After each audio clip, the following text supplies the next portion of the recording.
Estamos começando a nossa live de hoje. Claro, de antemão, já desejo a todos, né?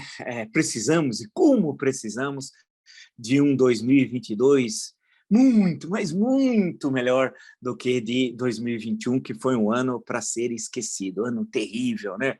Tanta coisa de ruim que ocorreu. Então, desejar a todos vocês que me acompanham no canal, e são milhares, milhares, milhares, muito obrigado mesmo por me acompanhar. E nós continuaremos aqui sempre nessa luta, nesse embate em defesa das liberdades democráticas, do Estado Democrático de Direito e da Constituição. Agradeço, portanto, a todos vocês que me acompanharam o ano passado e agora vamos seguir em frente. Esse ano importantíssimo, ano do bicentenário da independência, né?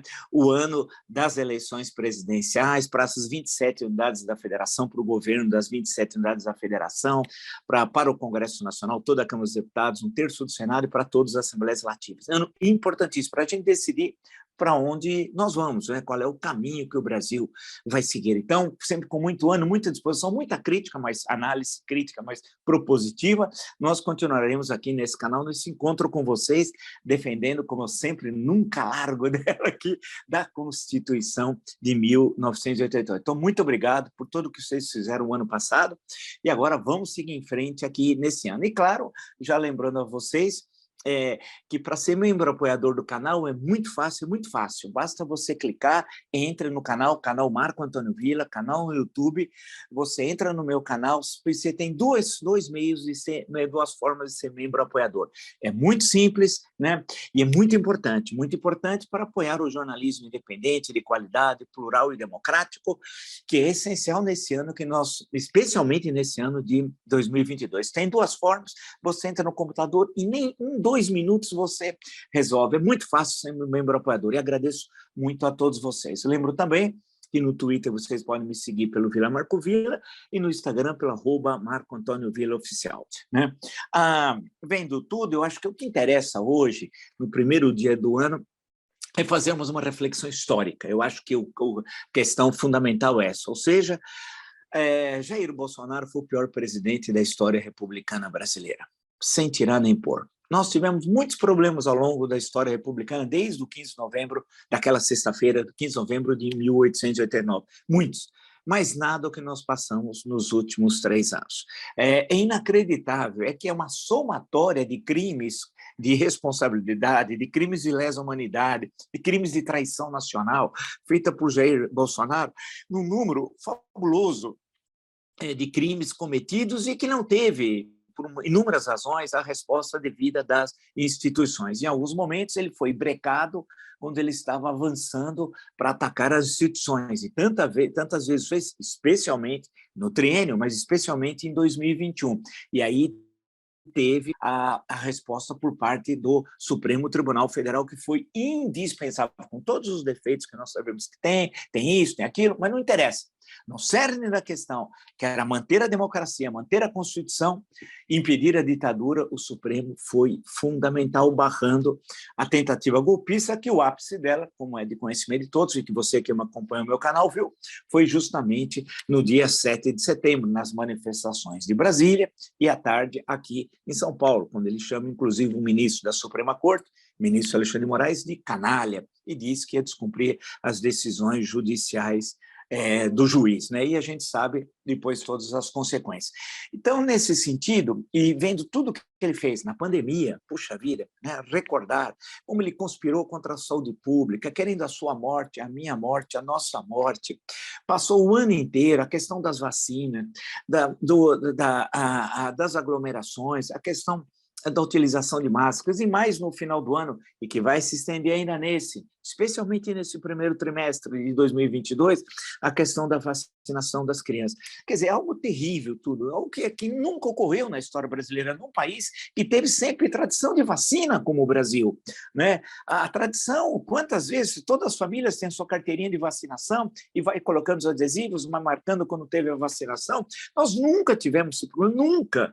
a não ser agora, tendo um criminoso, um assassino, um corrupto, um genocida na presidência da República.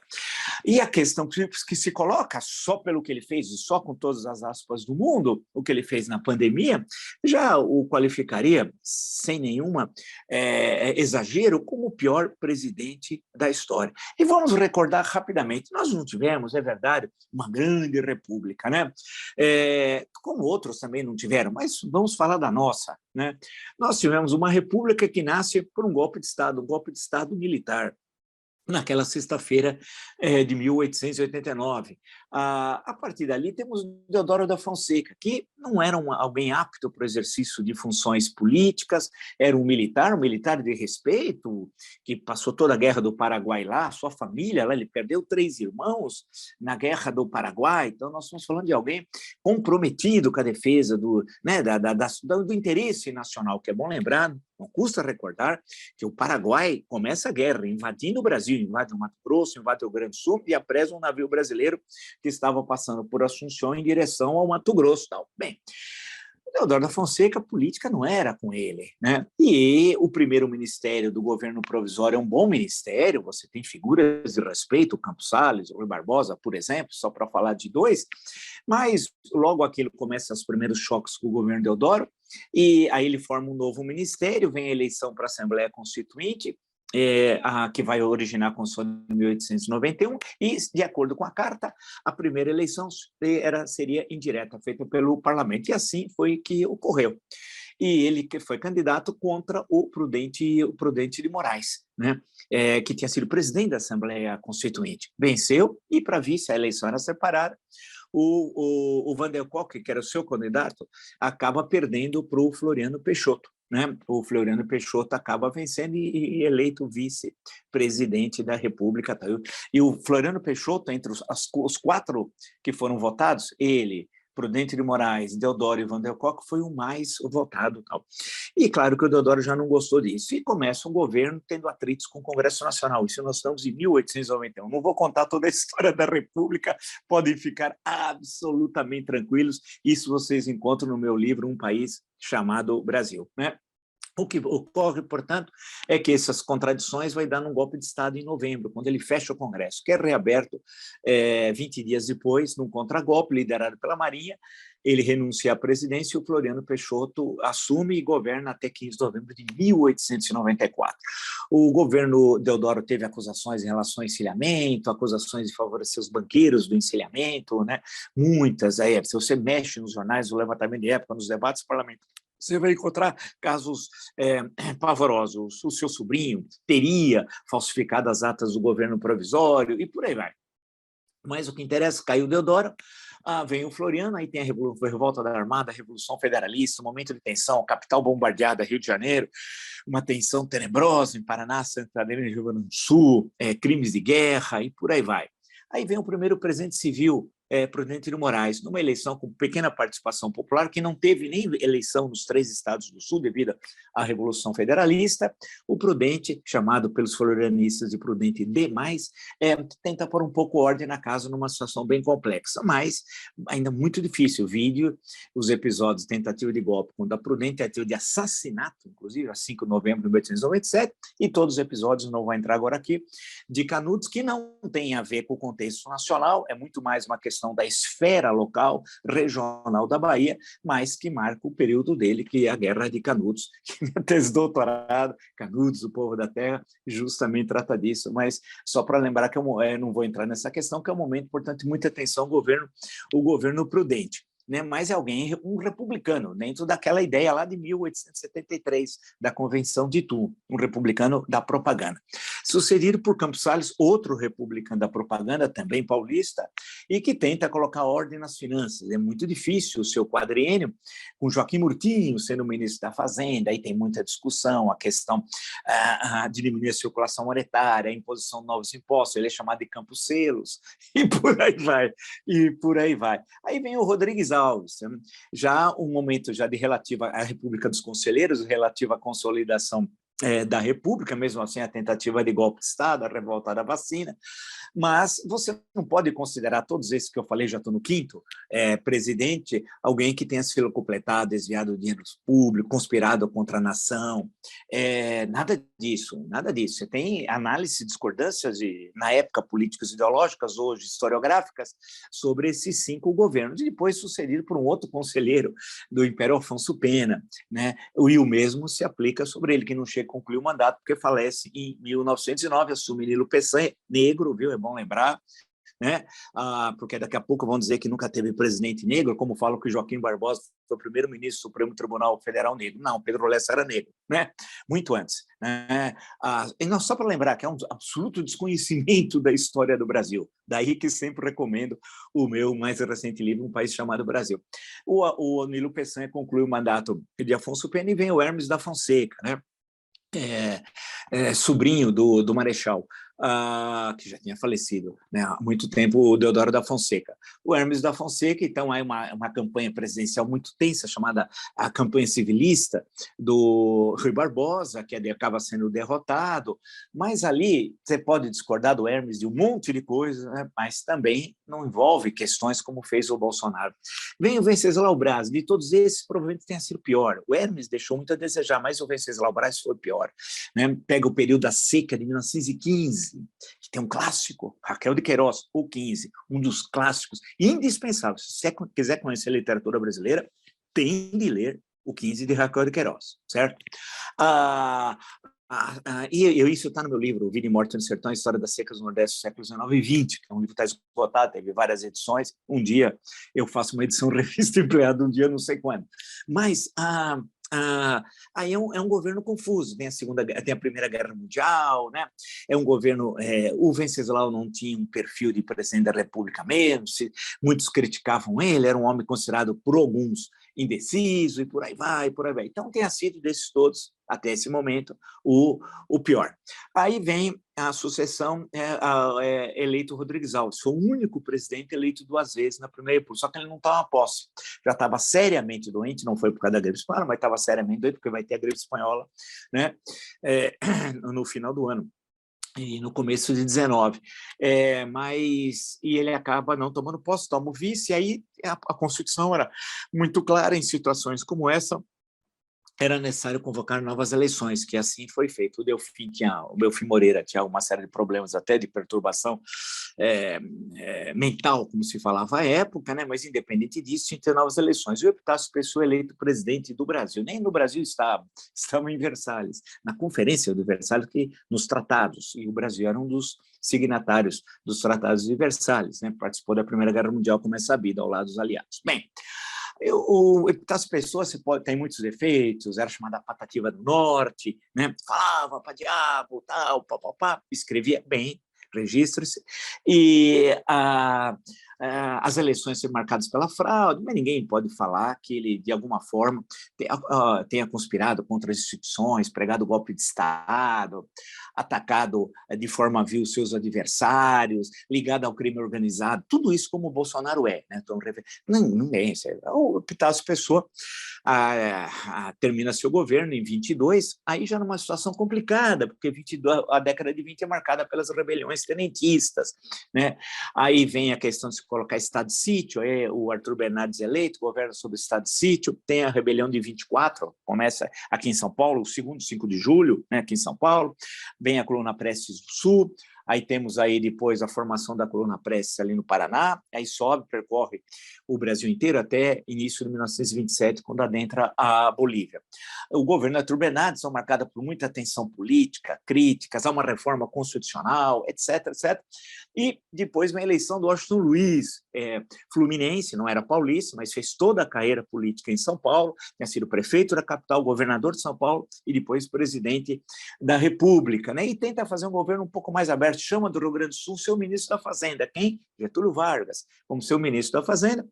E aí é muito criticado o Washington Luiz por outras razões de governo, pela sua forma autoritária, dificuldade de ter habilidade política nacional, não no caso de São Paulo, porque ele se fez aqui sobre a sombra história do guarda-chuva de uma coisa importantíssima, chamada PRP, Partido Republicano Paulista. Um dia nós discutimos isso também está no meu livro, Um País Chamado Brasil, mas você tem toda uma estruturação, é um partido que foi a maior máquina eleitoral da história de São Paulo, e todo mundo, porque você não tem famílias aqui, São Paulo é totalmente diferente, não tem o poder coronelício, tá? Aqui não, aqui é o partido. Você tem de fazer política no partido e ascender na estrutura de partido para chegar depois, eventualmente, a prefeito, a governador, a deputado estadual, a deputado federal, a senador. Lembrar que na República Velha tinha Senado vitalício, Senado estadual, perdão, Senados estaduais, né? E é uma outra história, precisa compreender que as pessoas não conhecem história, né? Por isso que nosso canal tem esse objetivo, também, de analisar a conjuntura e ver a história do Brasil. Então era totalmente diferente, não tinha nada a ver, por exemplo, com a estrutura política coronelística nordestina, zero. O caminho era outro. Isso não significa que não tenha alguma família, algum líder político que tenha, por exemplo, o seu filho tenha tido algum papel político no Estado. Teve Bernardino de Campos e Carlos de Campos, por exemplo. Eu podia citar outros casos, mas não, a estrutura, portanto, era o partido, tinha o seu jornal, o Correio Paulistano. Aí o livro indispensável para isso é o Zé Enio Casalec, né? Já falecido, uma pessoa muito legal, muito boa gente, foi professor muitos anos da Unesp Araraquara, né? Eu sempre falava para ele que, disparadamente, o melhor livro sobre o PRP era dele, ele me dizia, gozando, mas é o único? Não, eu falava, não é questão de ser o único ou não único, o livro é muito bom. Então, aí termina depois com a Revolução de 30, bem, né? E aí a ascensão de Getúlio Vargas, até 1945. Então, na República Velha, por toda essa lista que eu fiz, não tem ninguém ligado a Queiroz, o Queiroz da época, ao Adriano da época, não faziam a rachadinha da época, todos esses. Não traíam o país, traidores da pátria, né? Como o Bolsonaro é um traidor da pátria, não tinha família que se completava, família quadrilheira, como é a família Bolsonaro, formada por criminosos, não tinha nada disso, né? Gentalha, caterva. Você discordava do ministro A, do ministro B, do deputado tal, mas não tinha caterva nazifascista bolsonarista. Não tinha. Então, a discordância era política ideológica e havia o compromisso com o Brasil. Brasil não tinha traidores da pátria, como o nazifascismo bolsonarista, que tem a referência aos Estados Unidos. Tudo é bom nos Estados Unidos, ele nem sabe. E eles consomem o que é de pior, vale lembrar, nos Estados Unidos, o lixo. Né, dos Estados Unidos, a cultura caipira lá do meio oeste americano, a extrema-direita nazifascista, os 88, né? HH, 8 é a oitava letra do alfabeto H, 2 Hs, Heil Hitler, supremacia branca, que tem aqui, via bananinha.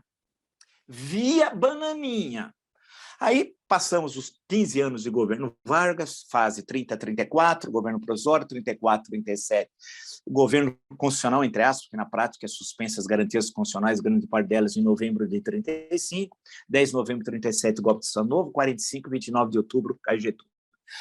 Você pode acusar o Getúlio de tudo, mas não de se locupletar com o erário, não de não ter interesse nacional, projeto, ocupação, estudo, pensamento, determinação. Vale lembrar que todos esses presidentes que eu citei anteriormente estudavam, liam, não eram semiletrados e nem criminosos, não tinham as mãos sujas de sangue, como o assassino Bolsonaro. O Getúlio, os diários, eu tenho aqui em 2 volumes, né? Você tem todas as anotações, estou levando o livro tal para ler, estou vendo isso, estou vendo aquilo, estou fazendo isso, estou fazendo aquilo, a todo momento, estava presente. Né? No estudo, no entendimento. E olha que a década de 30 é a década mais complexa do século XX. Né? E do posicionamento do Brasil naquele momento. E lembrar a pancada que foi a crise de 29, né? Para o mundo inteiro e expedia para a economia brasileira. Vamos em frente. Lá no meu país chamado Brasil, eu passo por aí.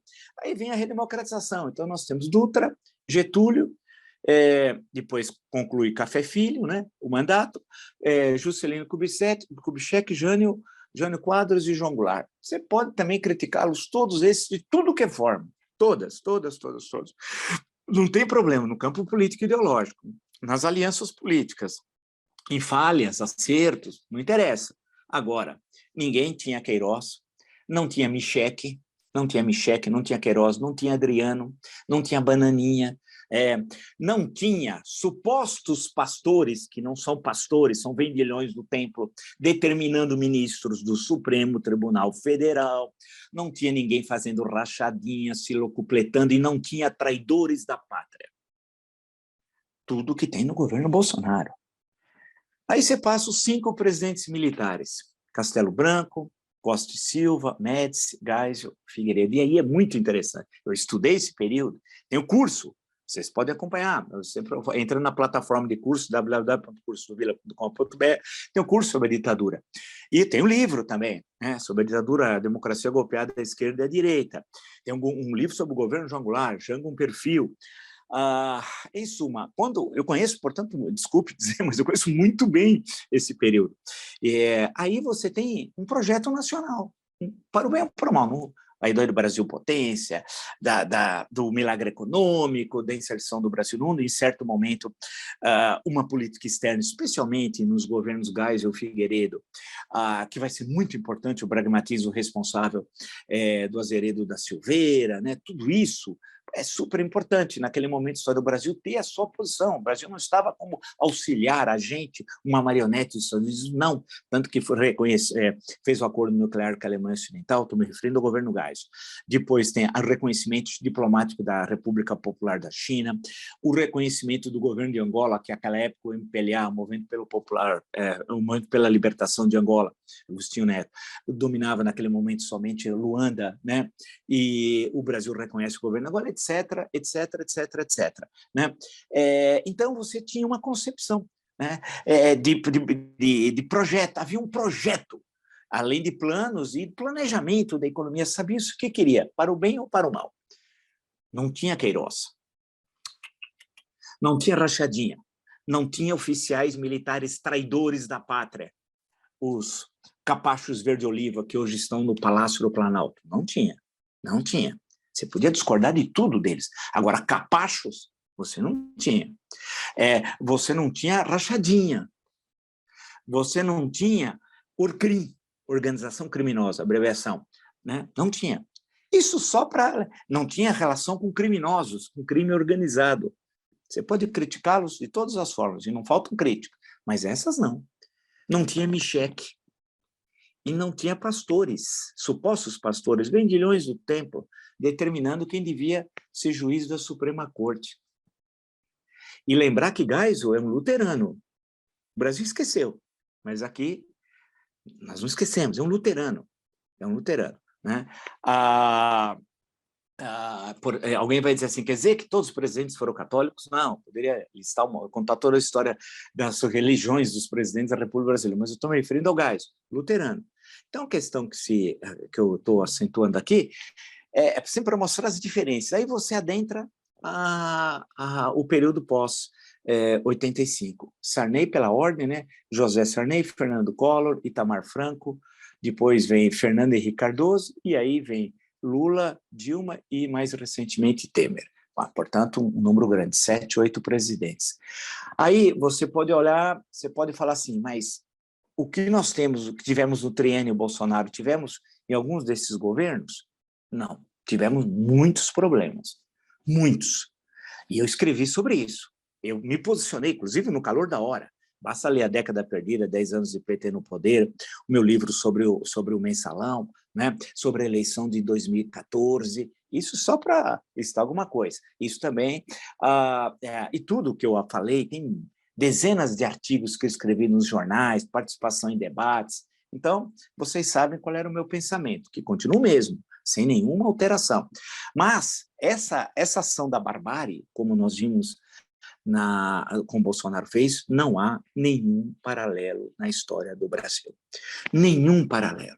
Daí que é correto, e é absolutamente, historicamente correto, dizer que Jair Bolsonaro é o pior presidente da história. Mas ele não é só o pior por falta de qualidades, que já seria uma tragédia, ele é o pior porque ele é um criminoso, ele é um assassino, crime de lesa humanidade, é um genocida, é ladrão, corrupto e chefe de quadrilha. E isso tem de ser registrado. E a história já registrou. E ele sabe que, ao terminar o governo, ele vai, eu fui o primeiro a dizê-lo, para a cadeia. Ele vai para Bangu 8. Eu sempre pego como referência o presídio carioca lá não tem muitos descorruptos, né? Bangu 8 e vai. Eu fui o primeiro a dizer isso. A primeira a chamar esses generais de capacho fui eu. Hoje todo mundo chama, inclusive eu vi aqui. Hoje eu vi muita expressão caterva, inclusive. Pô, quem... a minha expressão é rastaquera. Vocês sabem que, opa, foi aqui, né? Nos artigos, tudo. Não pense que eu estou triste com isso. Não, satisfeito, porque quem colocou essa discussão fui eu, e nesse espaço aqui. Por isso que não tem nem exagero. Estamos começando os 2022. Vai ser um ano de redenção, que a civilização vai voltar. Nós vamos acender um farol aqui sobre o Brasil. Não vai ser fácil. É um ano difícil, economicamente, socialmente, politicamente, mas nós vamos conseguir. Eu tenho certeza que no dia 31 de dezembro, quando nós nos encontrarmos, 31 de dezembro de 2022, eu poderei dizer a todos vocês, olha, tivemos um ano muito melhor do que 21 e mais ainda do que o triênio 2019, 2020 e 2021. Tenho certeza. E nós vamos virar essa triste página desse pior presidente da história do Brasil, genocida, assassino, ladrão, corrupto, um homem cruel, um homem que tem desprezo pela vida humana, não tem empatia com a tragédia, não tem a noção de pertencimento. Ele é caterva, porque não é só ele e a sua Orcrim, são milhões que concordam com ele.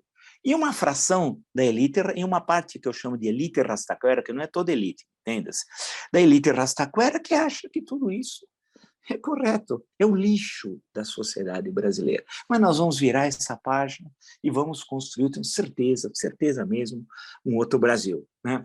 Agora, e 2022, portanto, tem essa tarefa, que é a tarefa da civilização vencer a barbárie. Ele é o pior presidente, mas eu digo com absoluta certeza, com o meu conhecimento histórico, e no meu livro, Um País Chamado Brasil, a gente passa muito por isso, né? Pelo período de formação do Brasil, né? Como eu sempre digo para vocês. Ele conseguiu ser mais do que pior. Né? Todos os crimes que ele cometeu são indesculpáveis e vão ter de passar pelos tribunais brasileiros. E nós vamos ter de discutir o crime de lesa humanidade na nossa legislação. Isso é importantíssimo, É isso. Tivemos esse primeiro encontro com enorme satisfação, muito animado, estou animadíssimo, a 1000 por hora, correndo o primeiro tempo, o segundo tempo, se tiver prorrogação de 30 minutos correndo, e sou o primeiro a bater os pênaltis, caso o jogo esteja empatado. Então, estou muito animado, agradeço muito a vocês terem me acompanhado no ano passado, me acompanhem nesse ano, nós vamos ter muitas entrevistas que já estão pré-agendadas, papos ótimos, com gente que nós somos um grande país, gente muito boa, né? E debatendo, nós temos sempre a página dos comentários, se vocês usam tão bem, coloque like no que vocês gostaram, ative o sininho, né, que avisa as novas postagens. E tem uma coisa muito importante que eu tenho de colocar, e que para nós termos um grande ano, e teremos 2022, no canal, que é a questão do membro apoiador. Seja membro apoiador do canal. É muito simples ser membro apoiador do canal. Tem duas formas. Entre, canal do YouTube, Marco Antônio Villa, veja lá, seja membro. Tem duas formas. Isso é importante por quê? Para fortalecer o jornalismo plural, democrático, independente e de qualidade. Central. E no Twitter vocês podem me seguir pelo Vila Marco Villa, no Instagram pelo @Marco Antônio Villa Oficial. E vamos sempre nos encontrar. Para mim é um imenso prazer sempre ter esse encontro com vocês. Foi tão legal no lançamento do livro, no ano passado, a 13 de dezembro, naquela segunda-feira, na Livraria da Vila do Shopping Higienópolis, com tanta gente, e aqueles que, por muitas razões, não puderam vir, gente que estava em outras cidades, em outros estados, em outros países, as mensagens carinhosas que vocês mandaram, que foi muito legal, fiquei muito satisfeito, é aquilo que dá essa vitamina, esse combustível para a gente nunca perder a esperança, que nós vamos construir um Brasil melhor, mas nós vamos virar essa página terrível do triênio bolsonarista, né? E isso daqui, nós vamos achar o nosso caminho, nós nos perdemos, igual caminhando pela floresta, achamos o caminho, e ao achar o caminho, eu tenho certeza vai ser que através da democracia, desse nosso debate, nós voltaremos a ser um grande país. É isso, nos encontramos então amanhã. Até!